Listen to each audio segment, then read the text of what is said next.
Eu queria convidar os irmãos a abrirem suas Bíblias no livro, a Carta de Paulo aos Romanos.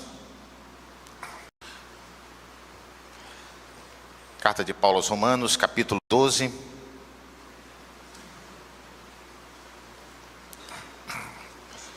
Verso 1 e 2.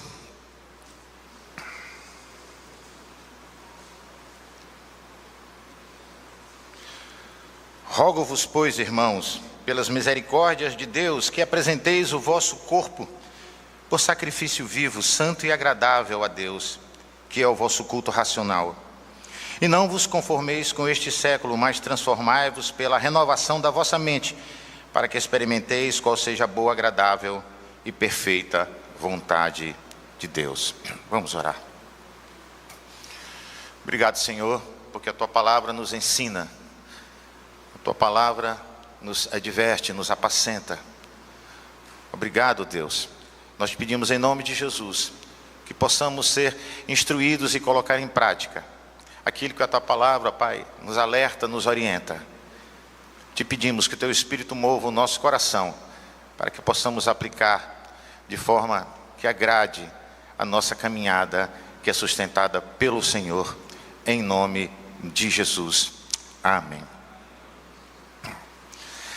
Hoje pela manhã, o reverendo Antônio, ele iniciou uma série de mensagens baseadas em 1 Pedro, com o tema a sustentação do caráter cristão em meio à cultura adversa e hostil ao Evangelho. E destacou, fez a aplicação de 3 pontos. Quem nós somos para Deus? Quem nós somos para o mundo? E como exercer essa nossa vocação? Eu não combinei nada com ele. E o texto, parece que um texto e o tema da mensagem é uma continuação e se encaixa perfeitamente. E me vem à mente uma palavra do teólogo Louis Berkhoff, que diz assim: Deus criou o homem de tal maneira que ele obtém conhecimento particularmente pelas avenidas dos sentidos, da visão e da audição. A palavra está adaptada aos ouvidos e o sacramento aos olhos. E desde que os olhos são mais sensíveis que os ouvidos, pode-se dizer que Deus, ao acrescentar os sacramentos à palavra, vem em auxílio do pecador. As imagens têm o seu símbolo, o seu sentido, mas elas precisam do reforço, precisam do som, precisam da palavra para dar esse sentido. A cultura de uma sociedade, da sociedade em que vivemos ou qualquer lugar do mundo, se materializa, amados, em ritos e artefatos. Nós entendemos como um rito um determinado conjunto de práticas, gestos, mímicos e vocais destinado a dar expressão. E como artefatos, nós entendemos os objetos utilizados para materializar ou veicular os estados interiores a serem celebrados. Os artefatos sofrem uma dinâmica de modificação dos sentidos, sendo influenciados pelas práticas ou ele mesmo as influenciamos. Aí me vem à mente, o que nós presenciamos nessas últimas semanas, como geralmente acontece todo início de ano. Nós presenciamos, foi divulgado pela mídia, a festa popular do carnaval. As pessoas foram às ruas para se divertir.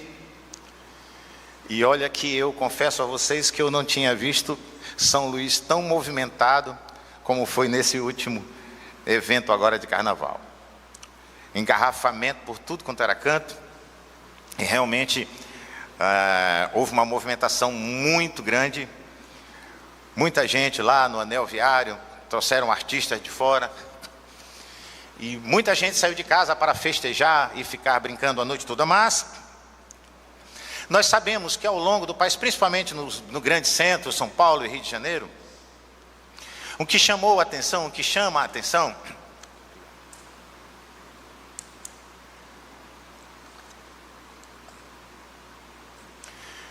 o que nos chama a atenção quando nós vemos na televisão o cuidado, o trabalho, o empenho de tantas e tantas pessoas no desfile das escolas de samba. Carros alegóricos, tecnologia, muita gente trabalhando, muito esforço e dinheiro envolvido. Mas você sabia que as baianas, a ala das baianas da escola de samba, são uma homenagem a uma mãe de santo chamada Tia Ciata, que no final do século XIX emigrou para o Rio de Janeiro e trouxe o seu terreiro de candomblé? E as escolas de sambas estão ali, louvando, enfatizando e trazendo este ritual. Os ritos e os artefatos para movimentar então a cultura. E é curioso que a porta-bandeira é uma rainha, representando então essa entidade. E o mestre-sala, um cortejador reverente. E nós às vezes olhamos, até admiramos a combinação de cores, o movimento, os ritmos, e não sabemos, na verdade, o sentido que está por trás de tudo isso. Mas o que nós vemos, fora isso, na nossa cultura popular hoje, uma simploriedade musical triste, onde na verdade os autores e aqueles que executam querem apenas passar uma mensagem, criando assim nos bares e nos encontros aquilo que se chama de uma catarse coletiva, para que as pessoas continuem bebendo e se afogando em bebidas, e as letras falam de tristeza, de relacionamentos frustrados. Mas não somente isso que a cultura hoje está evidenciando. Se fosse só isso, já seria um prejuízo, mas silenciosamente e discretamente, as redes sociais, o mundo virtual, aquilo que é postado, aquilo que é curtido, influencia as pessoas no comportamento. Você sabia que muitas pessoas já vivem uma vida dupla, uma vida biológica trancada e uma vida de um mundo virtual, onde ele se relaciona, onde ele tem conhecidos e relacionamentos afetivos somente pela internet, não sai de casa para nada. Até o seu alimento ele pede pelo iFood, ele pede para que venha. E esse é o tempo, essa é a cultura que nós estamos vivendo. Uma cultura que se materializa em ritos e artefatos que simbolizam então aquilo e dão força àquilo que a sociedade caminha. Mas Paulo, ele, na sua época, escrevendo aos Romanos, também se tivermos o cuidado de depois de nos debruçarmos sobre essa carta de Paulo aos Romanos, você vai ver que Paulo, ele comenta um pouco sobre isso, sobre esses ritos e artefatos e sobre essa cultura que poderia estar influenciando os cristãos. Lá no capítulo 1, a partir do verso 21, ele diz assim, olha o que diz: porquanto eles, esse povo que está ao redor, que está em Roma, tendo conhecimento de Deus, não glorificam como Deus, nem lhe deram graças, antes se tornaram nulos em seus próprios raciocínios, obscurecendo-lhes o coração insensato, inculcando-se por sábios, tornaram-se loucos, e mudaram a glória de Deus incorruptível em semelhança da imagem de homem corruptível, bem como aves, quadrúpedes e répteis. Não é isso que acontece na cultura? Este século entende-se como inteligente, como virtuoso, e cria uma cultura que afronta os ensinos do Senhor. Temos aqui nessa passagem ritos e artefatos, mas Paulo ele vai advertir: vida com Deus é vida de culto a Deus. Eu tenho uma vida com Deus? Tenho. Você tem uma vida de culto a Deus? O culto a Deus deve ser um comportamento de vida. Vejamos, a primeira orientação que Deus dá a seu povo, quando já estava executando o projeto de libertação do Egito: vai, Moisés, vai lá no faraó e diz assim: deixa sair o meu povo a caminho de 3 dias no deserto. Para quê? Para me adorar. O povo precisava ser liberto para ir no deserto caminhando, para adorar a Deus, para cultuar a Deus.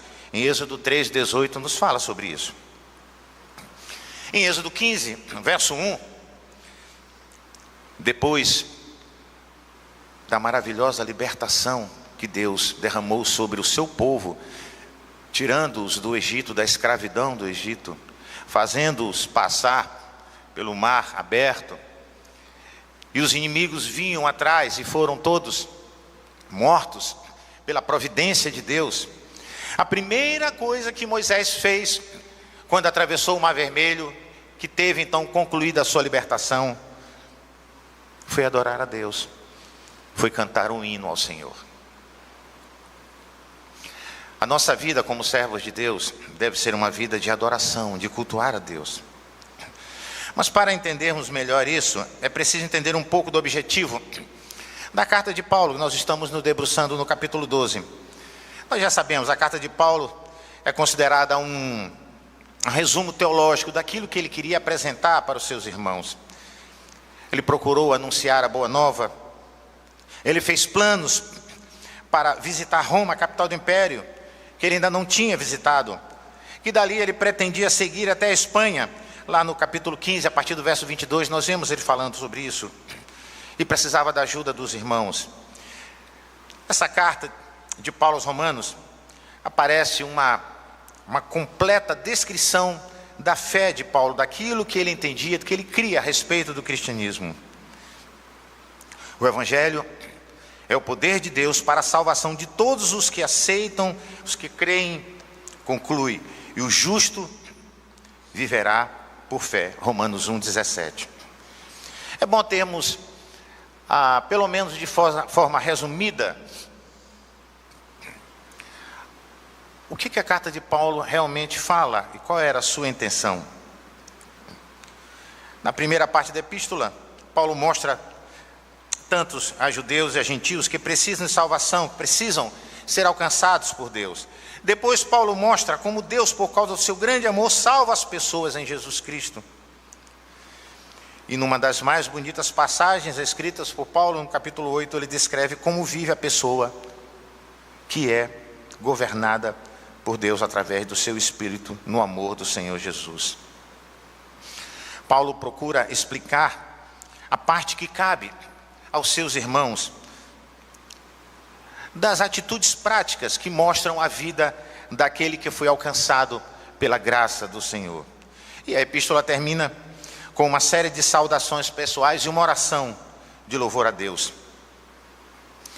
É evidente que Paulo estava bem informado das necessidades do povo lá em Roma. Ele sabia da realidade da sociedade. Embora a maior parte das suas advertências enquadram em qualquer grupo de crentes, muitos deles achavam que o apóstolo pensava em um grupo particular. Mas a carta pode ser aplicada a nós também hoje. A vida cristã é simplesmente ser cristão e agir como cristão em cada setor da vida. É isso que Paulo descreve. Em resumo, Paulo quer dizer: a vida cristã deve ser um compromisso e esforço para adorar a Deus, porque quando não há culto na vida, não há vida no culto. A nossa vida deve ser um culto a Deus. Paulo ainda destaca, já aqui no capítulo 12, que os crentes não devem se conformar com este mundo, tomar a forma, a cultura deste mundo, mas devem se transformar pela renovação das suas mentes. Tal transformação e renovação se alcança experimentando e provando dia a dia a boa e perfeita vontade de Deus. Romanos 12, como lemos: rogo-vos, pois, irmãos, pelas misericórdias de Deus, que apresenteis o vosso corpo por sacrifício vivo, santo e agradável a Deus, que é o vosso culto racional. E não vos conformeis com este século, mas transformai-vos pela renovação da vossa mente, para que experimenteis qual seja a boa, agradável e perfeita vontade de Deus. Paulo aqui então se volta para conselhos práticos sobre a vontade do Senhor. E isso é comunhão. Vejam o que Paulo escreve: rogo-vos, pois, irmãos, pelas misericórdias de Deus, que apresenteis o vosso corpo por sacrifício vivo, santo e agradável a Deus, que é o vosso culto racional. Queridos, no judaísmo antigo, algumas escolas filosóficas usavam com frequência o termo sacrifício em sentido figurado para louvor, devoção ou para uma vida dedicada à adoração. Seria difícil para os leitores de Paulo não entenderem essa ideia aqui, quando Paulo fala em racional, razoável, mais adequada do que espiritual. O termo traduzido aqui que Paulo fala por culto remete à obra dos sacerdotes no templo, e racional, a forma correta de cultuar a Deus. Paulo também destaca na sua passagem que o Antigo Testamento chamava de agradáveis ou aceitáveis os sacrifícios oferecidos a Deus por gratidão. Em Esdras 6:10, Isaías 56, Jeremias 6 e diversas passagens já nos falam sobre isso. Também era comum falar de sacrifícios santos, conforme Levítico 6:17. Mas ele fala sacrifício vivo, dando aqui ideia de uma experiência diária, cheia de vigor, uma vida que se dobra em adoração a Deus. O objetivo de Paulo, amados, era fazer com que os cristãos em Roma pudessem desfrutar das bênçãos de viver debaixo da vontade de Deus. E como é esta vontade de Deus que Paulo fala? Ele fala que é uma vontade boa, perfeita e agradável.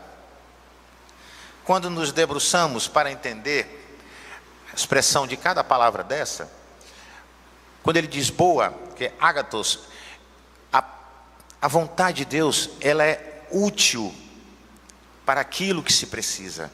Perfeita é euraestos em grego, que é aceitável, ela se encaixa perfeitamente. E agradável é suficiente e exata. Então a vontade de Deus, ela é perfeita para a nossa vida, ela se encaixa perfeitamente naquilo que nós precisamos. Não precisa ser feito nenhum aparar arestas ou adequar a vontade de Deus. Como às vezes eu já escutei, não, mas a vontade de Deus é que seja feito assim, mas precisamos ponderar um pouco sobre isso. Não temos que ponderar. O próprio reverendo Antônio já citou aqui numa das suas mensagens, que muitas das vezes não compreendemos como é a mensagem de Deus. Não entendemos a sua vontade naquele momento na nossa vida. Ele disse, não se preocupe em entender nada naquele momento, simplesmente obedeça. Depois você vai entender. Eu creio que muitos já tiveram essa experiência de não entender naquele primeiro momento, e depois de passar por experiências, vendo o cuidado de Deus, começam a entender a boa mão do Senhor e a sua vontade na sua vida. Mas, meus irmãos, e nós? Será que essa mensagem se aplica a nós hoje aqui? Vida com Deus é vida de culto a Deus. Queridos, Deus nos chamou para sermos seus adoradores. Esta é a mensagem e esta é a vontade de Deus. Isaías 43 nos diz assim no verso 7: a todos que são chamados pelo meu nome, eu e você, os que criei para a minha glória, eu e você, os que formei e fiz, eu e você, esta amada igreja, ao povo que formei para mim, para celebrar o meu nome, para me adorar. Nós fomos resgatados, nós fomos criados. E a primeira pergunta do catecismo, nosso catecismo diz, qual é o fim principal do homem? Para que você foi criado? Para que nós fomos criados? Para adorar a Deus e se alegrar nele perpetuamente na eternidade, adorar e gozá-lo eternamente. Queridos, nós somos filhos da aliança, conforme a palavra nos fala lá em Atos, capítulo 3, no verso 25. Paulo escrevendo aos Gálatas, a partir do capítulo 3, ele diz assim, sabei, pois, que os da fé, nós, é que são filhos de Abraão, pois todos vós sois filhos de Deus, mediante a fé em Cristo Jesus. Porque todos quantos foram batizados em Cristo, de Cristo vos revestistes. Dessastes, não pode haver judeu, nem grego, nem escravo, nem liberto, nem homem, nem mulher, porque todos vós sois um em Cristo Jesus. E se sois de Cristo, sois também descendentes de Abraão e herdeiros segundo a promessa. E como herdeiros de Abraão, nós somos chamados a esta aliança com o Senhor. Eu e você fomos chamados a participar desse pacto com o Senhor. É um pacto onde Ele criou, onde Ele sustenta, onde Ele nos preserva. Mas é um pacto onde Ele nos dá uma pequena responsabilidade. É a nossa responsabilidade nesse pacto, nessa aliança, de andar segundo os seus preceitos, de ouvir a sua voz, de obedecer a sua voz. Essa é a aliança de Deus conosco. Ele sustenta, Ele cuida de nós, mas precisamos ouvir a sua voz. Rogo-vos, pois, irmãos, pelas misericórdias de Deus, que apresenteis o vosso corpo por sacrifício vivo, santo e agradável a Deus, que é o vosso culto racional. Isso que estamos fazendo agora. E não vos conformeis, não devemos tomar a forma deste mundo, mas sermos transformados pela renovação da nossa mente, para que possamos experimentar qual seja a boa, agradável e perfeita vontade de Deus. Quando nós lemos a palavra de Deus e nos deparamos com o decálogo, os 10 mandamentos, dos 10 mandamentos, 8 começam com não, e apenas 2. Lembra-te de sábado, honra teu pai e tua mãe. O resto é tudo não. Porque o povo precisava abrir mão, precisava ser corrigido na sua caminhada, para então caminhar de acordo com a vontade de Deus. Precisamos ter um coração disposto a seguir a boa vontade de Deus. E muitas das vezes, na maioria das vezes, a boa vontade de Deus é que possamos caminhar por ali e não por aqui. Não devemos ir aqui. Não é isso que diz o Salmo 1? Bem-aventurado o homem que não anda segundo o conselho dos ímpios, o homem que não se detém no caminho dos pecadores, o homem que não se assenta na roda dos escarnecedores. Antes, o seu prazer está na lei do Senhor, e na sua lei medita de dia e de noite.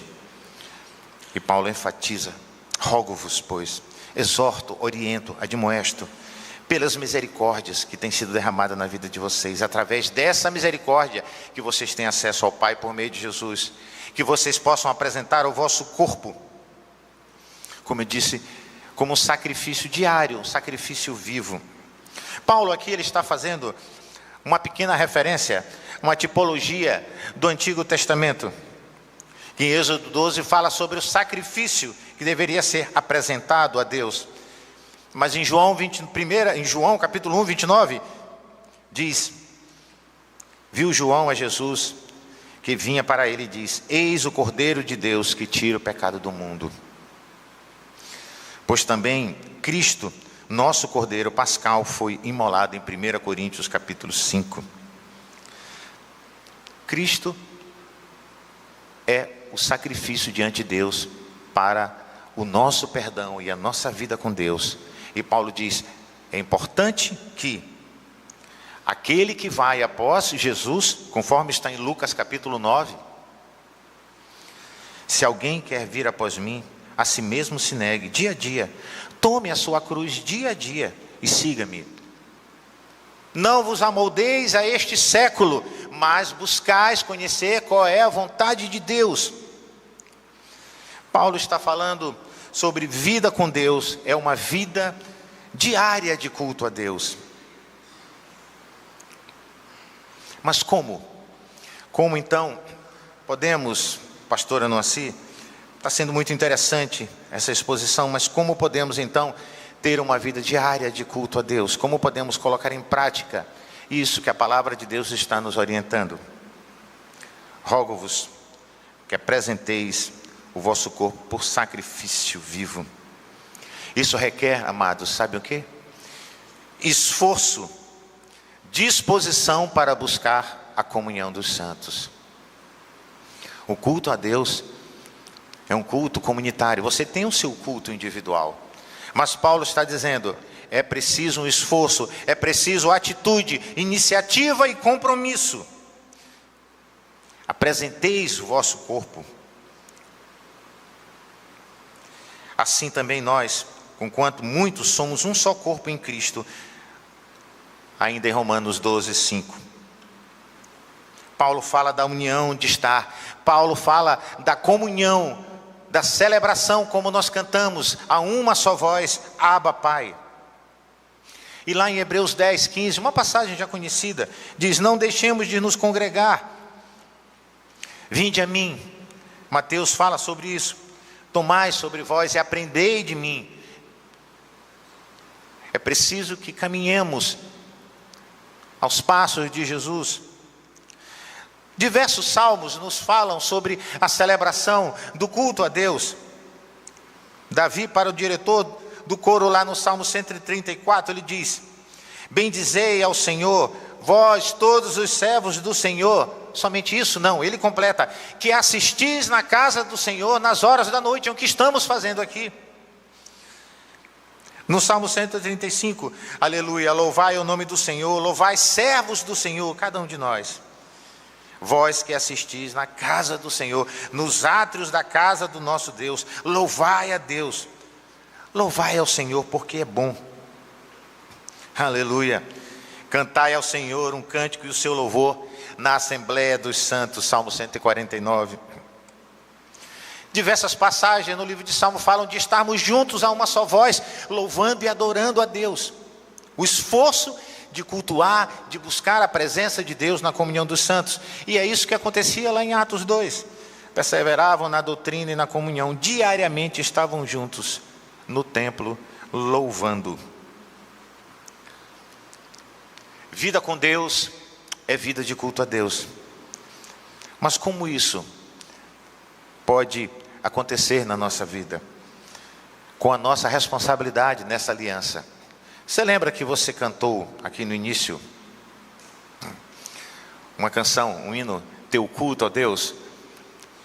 Falava com o Tiago e eu me lembrava, acho que faz uns 8 anos que eu compus esse hino. Teu culto a Deus é nosso ministério.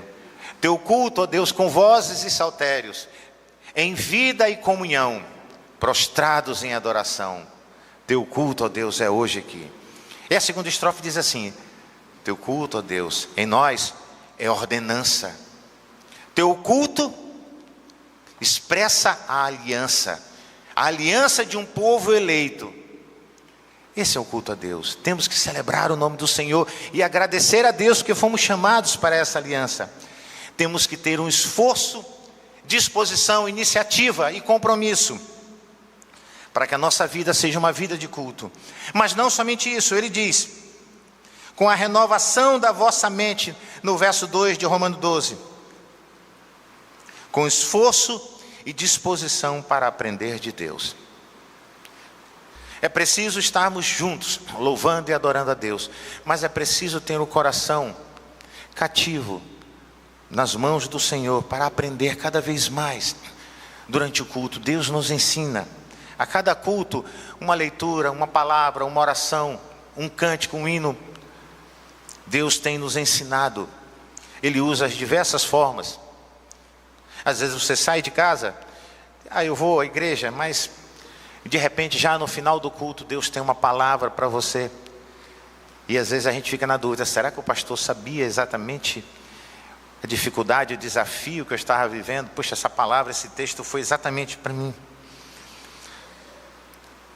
Uma vida de culto a Deus é uma vida que requer esforço, disposição, mas é uma vida que requer também a disposição não somente para estar juntos, mas para aprender de Deus.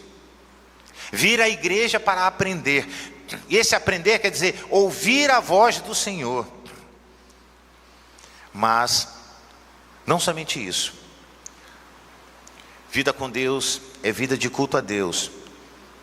Isso acontece quando há um esforço, disposição para cultuar, buscar a comunhão dos santos, com esforço para aprender nesta comunhão, mas também com esforço, disposição para obedecer e praticar o que aprendeu, os ensinos do Senhor. Olha o que ele diz: para que experimenteis a boa e perfeita vontade de Deus. É preciso experimentar.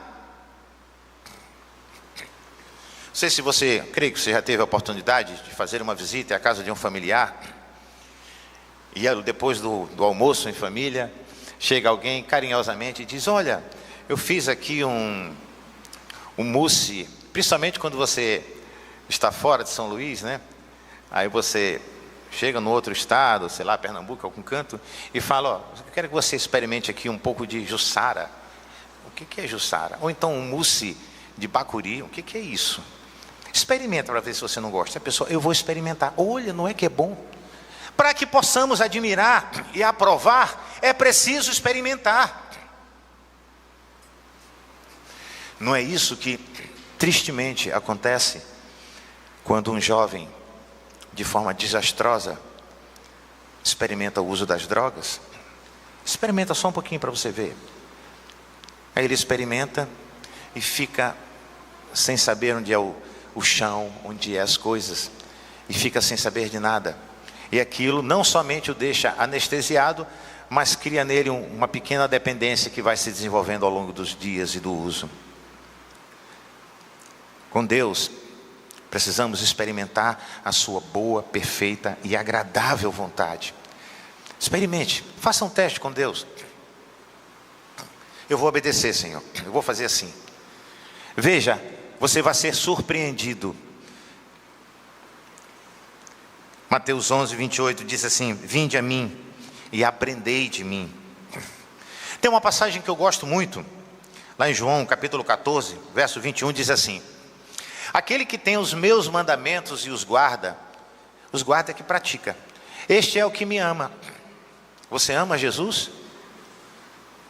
O amor é um sentimento, não temos como medir. O pastor Hernandes falava isso uma vez. De repente você tem. Você ama a Jesus? Eu amo. E o que Jesus diz? Aquele que tem os meus mandamentos, os meus ensinos e pratica, este é o que me ama. Só isso não. Aquele que me ama será amado por meu Pai, e eu também o amarei. Somente isso não. E eu terei comunhão, eu me manifestarei a Ele. É preciso aprender e praticar os ensinos do Senhor. Uma vida com Deus, amados, é uma vida de culto a Deus, seja em casa, seja na comunhão dos santos, no dia a dia. Se não há culto na vida, não há vida no culto. E para isso, em primeiro lugar, Paulo está dizendo, é preciso um esforço da parte de cada um. Depois, é preciso estar disposto, um esforço para aprender. Eu aprendi. Muitas coisas nós aprendemos. E muitas vezes não colocamos em prática. Mas a palavra de Deus é preciso ser aprendida e praticada, porque ela é boa, perfeita e agradável. Paulo diz, no capítulo 12 de Romanos, como lemos: rogo-vos, pois, irmãos, rogo-vos, pelas misericórdias de Deus, que apresenteis, ou seja, tomem uma atitude, apresenteis o vosso corpo, tomem uma atitude, se movimentem, apresenteis o vosso corpo como um culto, sacrifício vivo, santo e agradável a Deus. O que é isso? O vosso culto racional. E não tomem a forma do mundo, da cultura deste mundo, mas transformai a vossa mente, para que possam experimentar a boa, perfeita e agradável vontade de Deus. Fazemos parte dessa aliança, fomos chamados a este pacto, temos essa responsabilidade, e isso vai ser relembrado daqui a alguns momentos, na ceia do Senhor, uma nova aliança, uma aliança de sangue. Fomos chamados a participar dessa aliança. É preciso esforço para cultuar a Deus, é preciso ter um coração disposto a aprender, e é preciso ter uma vida curvada e que pratique os ensinamentos do Senhor. Tudo isso visando a sua glória. Se fizermos assim, estaremos cultuando a Deus. E quando nos reunirmos, vamos cantar Abba Pai. Sabe o que significa Abba Pai? Abba é Paizinho, Pai querido. Prostramos-nos aos teus pés.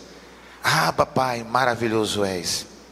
Portanto, amados, uma vida de culto a Deus é uma vida que se esforça para buscar a presença de Deus na comunhão dos santos.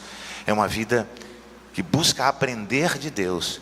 E é uma vida que coloca em prática aquilo que tem aprendido, visando unicamente a glória do Senhor. Que Deus nos abençoe, amados. Amém.